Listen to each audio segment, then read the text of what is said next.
headlines. Party agents stage walkout during results collation in Abuja. Nigeria Police Force charged candidates to caution supporters. Plus, United Nations suspends flight in Eastern Congo over helicopter attack.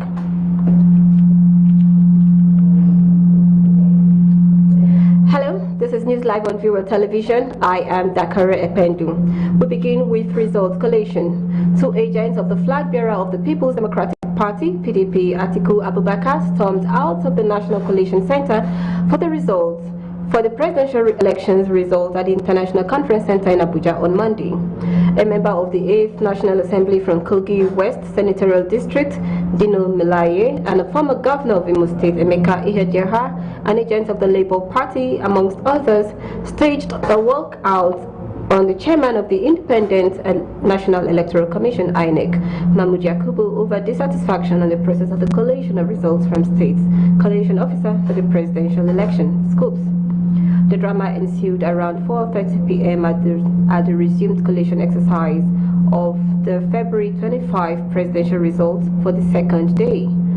Malaye Ihedioha, as well as the agents of the Labour Party and others, had complained that the results presented by INEC State Collation Officer for the presidential election scoops weren't uploaded on the Commission's results viewing portal, IREV, as repeatedly promised by the electoral umpire before the February 25th presidential poll. Malaye argued strongly that without the upload of results electronically on IREV, this year's election is not in any way different from the manual transmissions of results done in 2015. The collation of results in Abuja had since continued in their absence. Still on the election issues, a former chairman of the Senate Committee on the Federal Capital Territory, Dino Melaye, on Monday caused a stir at the National Collation Center when he rejected the presidential election results declared for Ekiti State, alleging overvoting. The drama started before the beginning of collation when Melaye, who is also the agent of the People's Democratic Party, raised an observation that the figures of the results announced by the Independent National Electoral Commission for Ekiti State does not correlate. Recall, INEC had declared the presidential results or the presidential candidate of the All Progressive Congress, Bola Ahmed Tinubu, winner for Ekiti State, with 201,494,000 votes, defeating his closest rival, Alhaji Abubakar Atiku of the People's Democratic Party, PDP, who scored 89,554 votes. Peter Obi of the Labour Party polled 11,397 votes, while Rabiu Kankwasor of the New Nigeria's People Party polled 246 votes. About 1,703 votes were cancelled due to bypass of the bimodal voters accreditation system and overvoting, but making his observation, Malaye said after calculation done by the PDP, there was a discrepancy increase of 887 in total number of figures from Ekiti State. The agents of the Action Alliance, Kenneth Udense, and Labour Party, Omar Farouk, agreed with the observation made by Malaye. The Nigeria Police Force has called on the presidential candidates of the People's Democratic Party, Labour Party, All Progressive Congress, and the New Nigeria People's Party to caution their supporters against inciting actions. The NPF also called for calm as the Independent National Electoral Commission speeds up their efforts in collating the results. The Force Public Relations Officer, CSP Olumuyiwa Adejobi, made this known in a press statement released on Monday. The Force further encouraged the presidential candidates to admonish their supporters to uphold the tenets of the peace accord recently signed for the smooth conduct of the 2023 general elections. The head of International Observers Election Group have applauded the Independent National Electoral Commission, INEC, for their conduct of the Presidential National Assembly polls on Saturday. More than 80 million citizens voted in what is arguably one of Nigeria's most anticipated general elections. International Observers Election Group include the African Union, led by President Uhuru Kenyatta of Kenya, and the Commonwealth team, led by former President Thabo Mbeki of South Africa. 2 days after the elections were held, the observers submitted their preliminary report to the electoral umpire. Despite the commendation, they decried a situation whereby violence broke out in some states of the country. The group stated that the election fell short of its expectation owing to a lack of adequate logistics and political violence, amongst others. The Benue State Governor, Samuel Otom, has lost the senatorial election to the candidate of the All Progressive Congress, Title Zam. Zam was a special advisor on local government and chieftaincy affairs to Otom until the governor defected to People's Democratic Party in 2018. Zam, a strong disciple of the former governor of the state and Minister of Special Duties and Intergovernmental Affairs, George Akume, polled 151 votes to defeat Otom, who scored 106,882 votes, while Labour Party candidate Mike Bila scored 51,950 votes. Announcing the result at the senatorial district headquarters at North Bank, Makurdi, the returning officer, Professor Rufus Shato, declared the candidate of APC's Title Zam winner of the senatorial election. INEC officials shot dead court members injured in Delta State. An official of the Independent National Electoral Commission, INEC, in Delta State has been killed days after the presidential and National Assembly elections. According to the report gathered, the official was killed on Monday in Okwani local government area. The state's resident Electoral Commission Monday Tom confirmed the incident to journalists at the INEC Collation Center in Asaba, the state capital. He said INEC staff were on their way back to Asaba to deliver the results of the local government when the unfortunate incident occurred. The other ad hoc staff injured in the incident were identified as members of the National Youth Service Corps (NYSC). When News Live returns, People's Democratic Party (PDP) makes a comeback in Gombe State. Details of these and more comes to you after the break. Stay with us.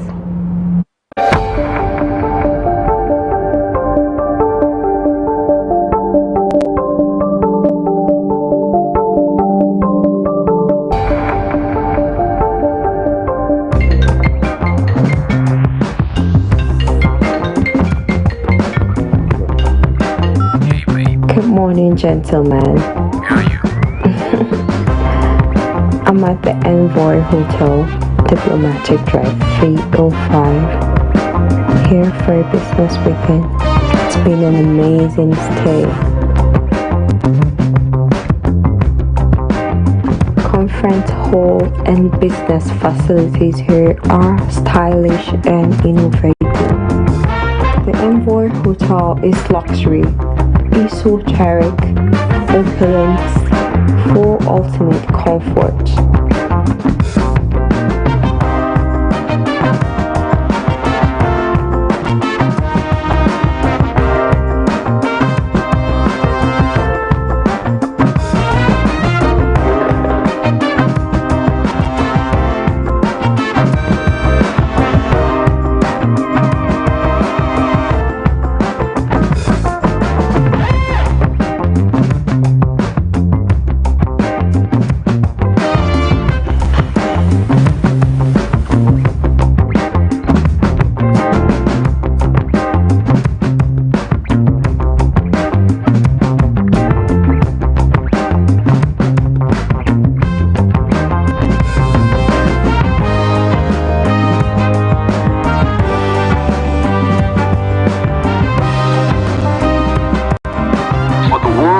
Discerning travelers, we are more than just a place to stay.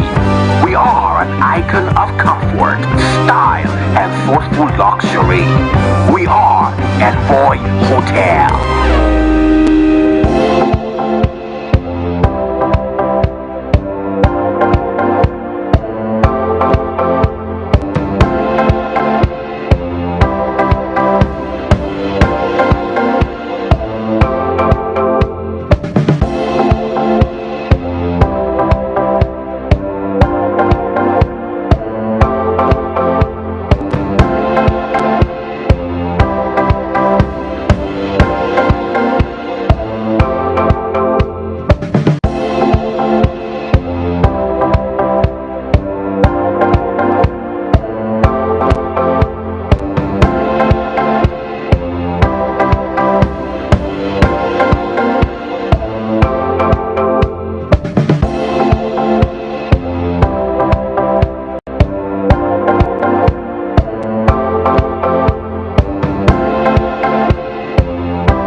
Fragrance, the new luxury fragrance for men and women.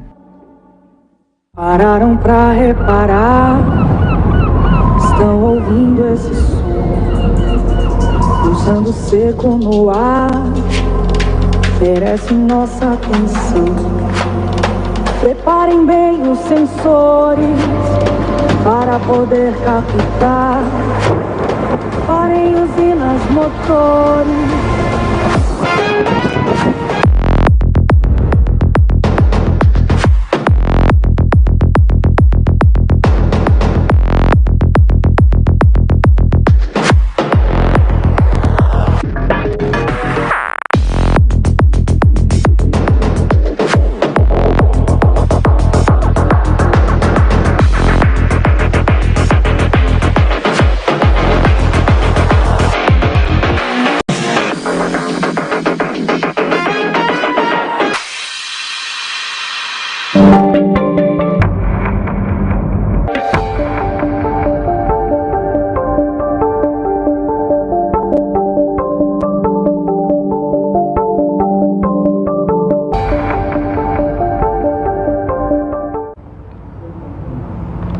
Welcome back. If you're just joining us, this is News Live, a recap of our top stories. Party agents stage walkouts during results collation in Abuja. Nigeria Police Force charge candidates to caution supporters. Plus, United Nations suspend flight in Eastern Congo over helicopter attack. Moving on, the All Progressive Congress, Governor Inuwa Yahaya has lost his polling unit in Jakadafari ward of Gombe State to the People's Democratic Party (PDP) at the 2023 presidential and national houses of assembly polls.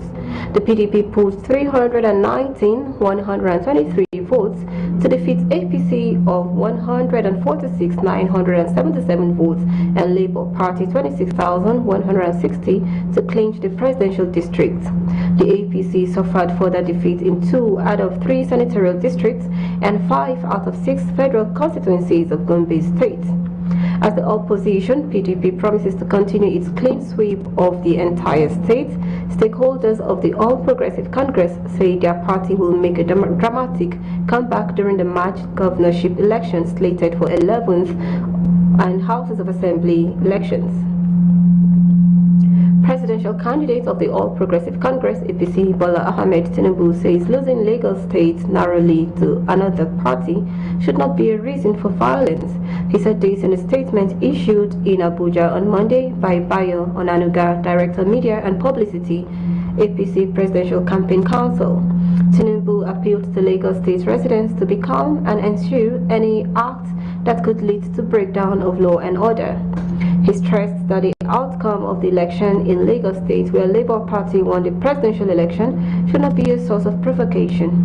He added that the beauty of democracy was that people had a right to vote for the candidates of their choices.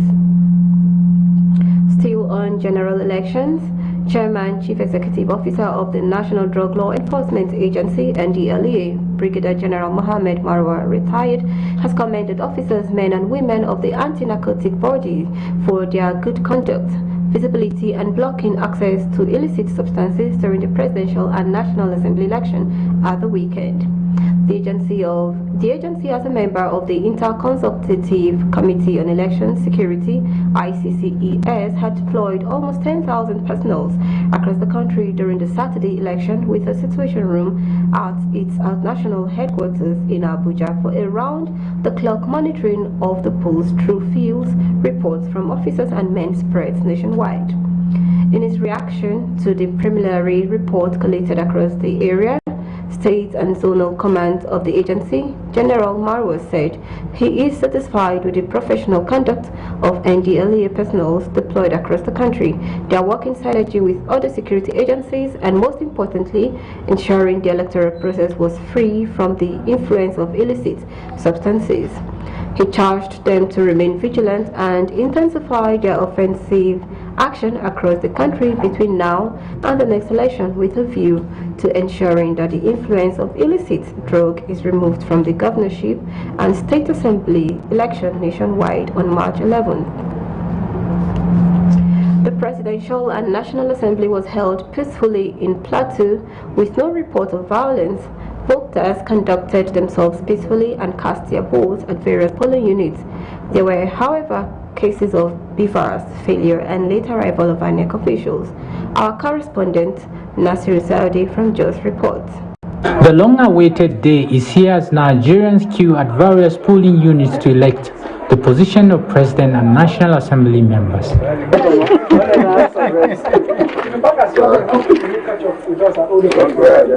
INEC officials came on time, voting started on time, so far so good. We commend INEC for keeping to time, and we hope that this is what will happen or is happening within the entire constituency and the state. We thought there would be a voter apathy, but from all indication, there's a large turnout. Some places are complaining about beavers and some places are complaining about not getting the materials in time. But we pray it's just a little hiccup that they can correct before the time elapses. I went around some part of Jos North, Jos South, Baritiladi, Mango, Panshin and Kanke, where elections were held.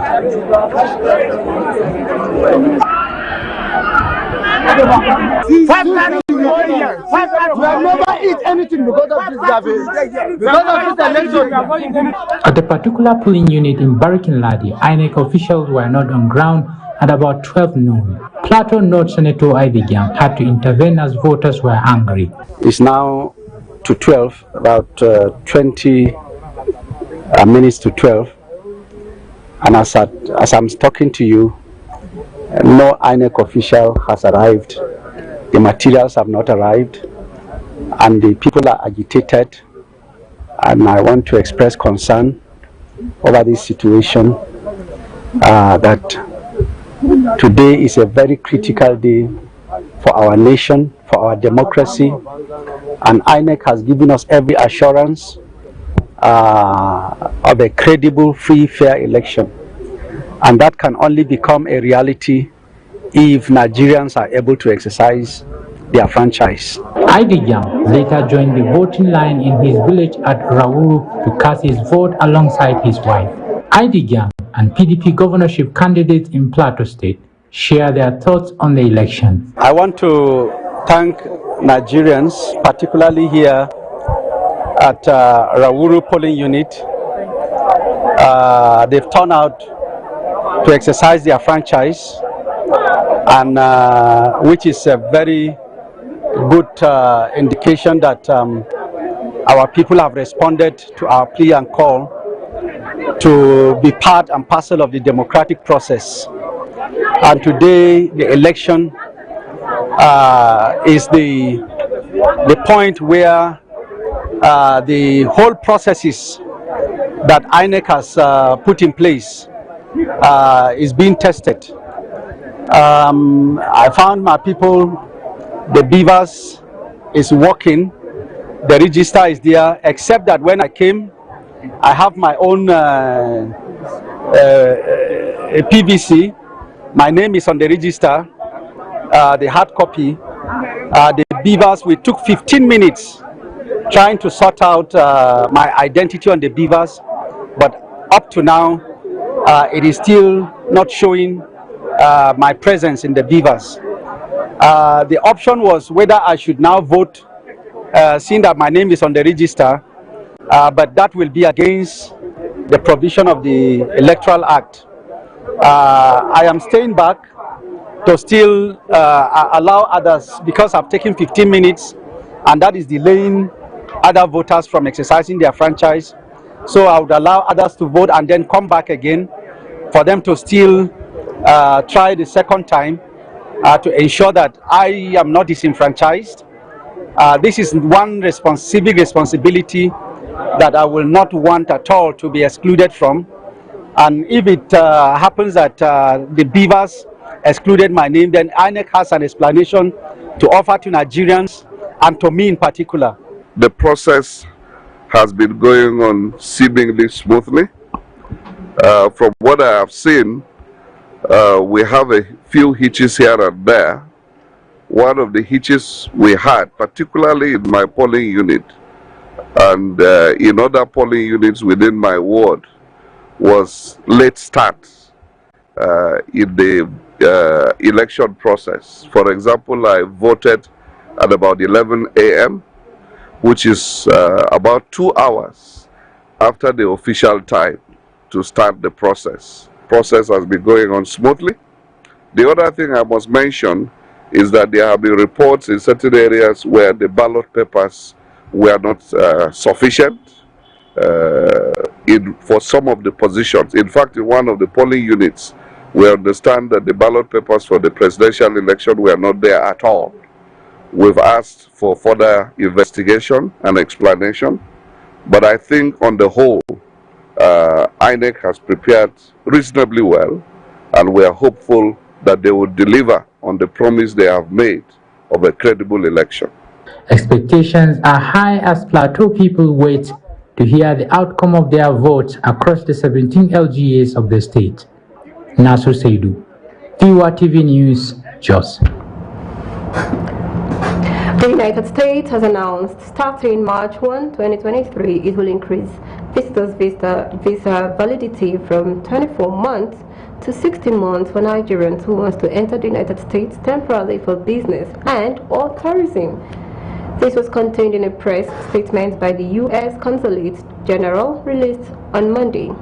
The federal government has directed the full implementation of a new visa reciprocity policy for citizens of the United States of America with effect from March 1, 2023.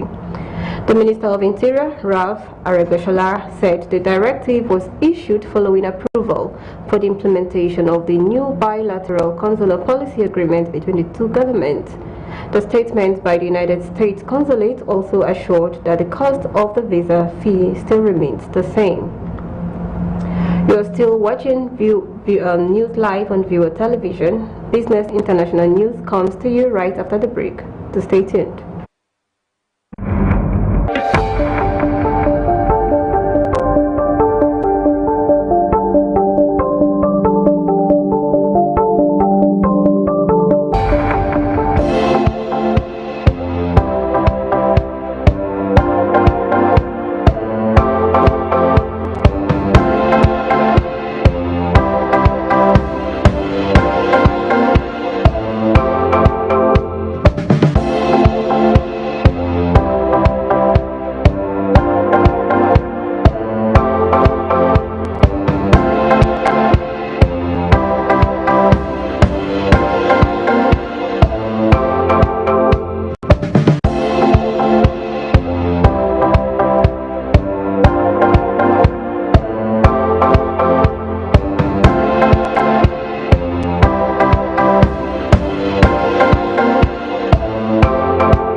In this 21st century, where all the information we need is now in the palm of our hands.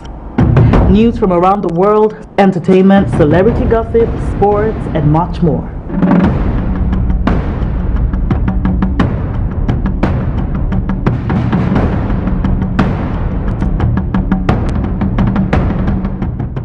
The only thing that you need is the right source.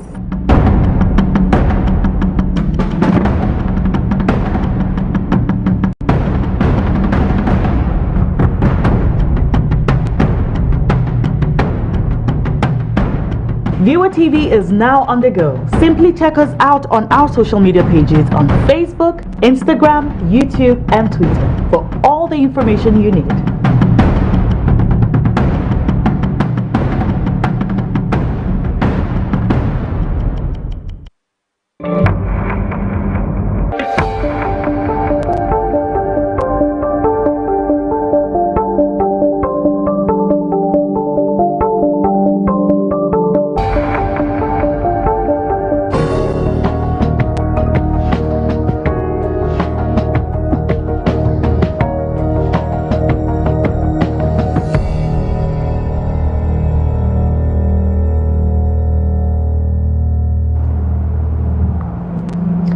Welcome back. Over to business news. The National Assembly has passed a bill to exempt its workers from the scheme. 18 workers have to operate in the contributive pension scheme. However, the Pension Fund Operators Association of Nigeria has said that the passage of the bill sets a dangerous precedent for Nigerian workers. Pension Funds Operators PENOP is the umbrella body for the all pension funds administrators and pension fund companies. PENOP reacted in a statement titled Exemption of the National Assembly Staff from the Contributory Pension Scheme Matter Arising. Expressing concern regarding the way the bill was passed, it stated that the passage of the bill seemed to have been unnecessarily expedited and shrouded in secrecy with very little engagement and input from critical stakeholders as it was passed during the National Assembly recess. And on the foreign exchange, the Nigerian Economic Group Summit says Nigeria's weak manufacturing is a major factor fueling shortage of foreign exchange. The Nigerian Exchange Group senior economist Dr. Wilson Erumebo disclosed this in a recent paper published by Foresight Africa. The report, titled Nigeria in 2023, Bridging the Productivity Gap and Building Economic Resilience, stated that the last 7 years for the country have been plagued with hardship, especially after battling 2 economic recessions. He urged the incoming administrator to work with stakeholders and develop an agenda for economic and social inclusion. Over to energy. Crude oil production, which accounts for around 2/3 of government revenue and 90% of its foreign exchange reserves, contracted by 13% year-on-year in the fourth quarter of last year, the Nigeria Bureau of Statistics said. The Bureau, in its latest report, said Nigeria recorded an average oil output of 1.3 million barrels per day in the fourth quarter, lower than the daily average of 1.5 million barrels per day registered in the same quarter of 2021. The price of diesel, which many businesses rely on to generate electricity, has soared in Nigeria due to high global oil prices, leading to increased cost of production. The National Bureau of Statistics report comes on the heels of the Organization of the Petroleum Exporting Countries monthly oil market report for January, which showed that Nigeria's oil rig count had been on an upward trajectory in the last 1 year. Nigeria's insurance industry grew by 12.25% in the fourth quarter of 2022. Figures obtained from the National Bureau of Statistics have revealed. According to the National Bureau of Statistics report on the Nigeria's gross domestic product for the fourth quarter of 2022, the finance and insurance sector consisted of 2 sub-sectors, that is the financial institution and insurance. While the former accounts for 92.84%, the latter contributes 7.16% to the sector growth in the fourth quarter. It added that the sector's contributions to the nominal GDP was 3.30% in the fourth quarter of 2022, higher than 3.10% it represented the previous year and higher than the contribution of 2.83% and it made it in the preceding quarter. Over to tax, the indirect tax burden on Nigerians rose by 18.88% to 3.03 trillion naira in 2022 amid an economic downturn and rising inflation. According to the National Bureau of Statistics, Nigerians paid 3.03 trillion naira as indirect tax in 2022 and 18.88% increase from the 2.55 trillion naira that was paid in 2021. This is based on current basic prices, indirect taxes and taxes, which include value-added taxes, custom and import duties paid to the government by the producers and later passed on to a final consumer, raising inflation that has contributed to the increased economic hardship in the country. In 2022, inflation pushed 5 million or more Nigerians into poverty. Between 2020 and 2021, inflation pushed about 8 million more Nigerians below the poverty line, pushing the total number of more poor people in the country to 90 million. With the increase in inflation, the purchasing power of Nigerians has greatly eroded. And according to the Global Bank, the value of minimum wage fell by 55% from 30,000 naira in 2019 to 19.355 in 2022.